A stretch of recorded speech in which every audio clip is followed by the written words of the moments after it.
আমরা জীবনে কত কিছুই না ভেবে রাখি, কিন্তু আল্লাহর ভাবনা অন্যরকম হতে পারে।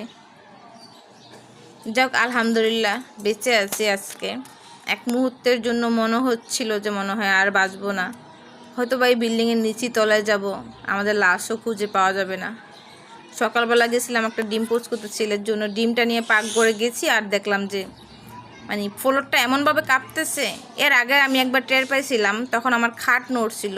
জীবনের মানে প্রথম আমি দুইবার আর কি পাইছি, আজকেরটা একদম ভয়ঙ্কর ছিল, সেটা বলে বুঝাতে পারবো না। আমার এখনও ভয় লাগতেছে প্রচণ্ড পরিমাণ। দেখলাম যে ফ্লোরটা মানে একটা ঝাঁকানি মারছে। আমি জাস্ট ডিমটারে মানে হাতে নিয়ে একটা কায়েক দিয়েছি রান্নাঘর থেকে। দেখলাম যে আমার ছেলে আমার রুমে ছিল, দেখলাম ও বের হয়ে ঘুরতেছে।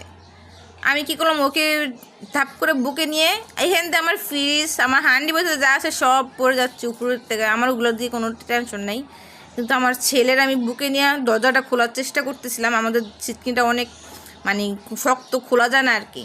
মানে চিল্লাচ্ছিলাম আর কি, আর দরজাটা খোলার চেষ্টা করতেছিলাম কিন্তু খুলতে পারতেছিলাম না। ওই দিক দিয়ে আমি চিল্লাচ্ছি আমার ছেলেকে নিয়ে।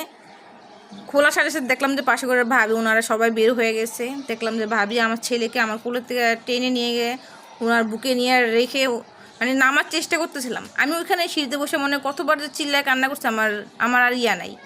আর আমাদের 6তলা 7তলায় হচ্ছে কারখানা, ওইখান থেকে অনেক মানুষ নামতেছিল। এই মানুষের মধ্যে আমি নামতেও পারতেছিলাম না, তারপরে ওই আর নামা হয় নাই। তো এটাই এক এক মুহূর্তের মধ্যে মনে হচ্ছিল যে আজকে হয়তো বা তলায় যাব। আর আমাদের এখানে হচ্ছে, আমরা যেখানে থাকি এখানে তেমন মাটি নাই, এখানে সব গাড়ার টাইপের জিনিস, হয়তো বা তলায় যেতে পারতাম।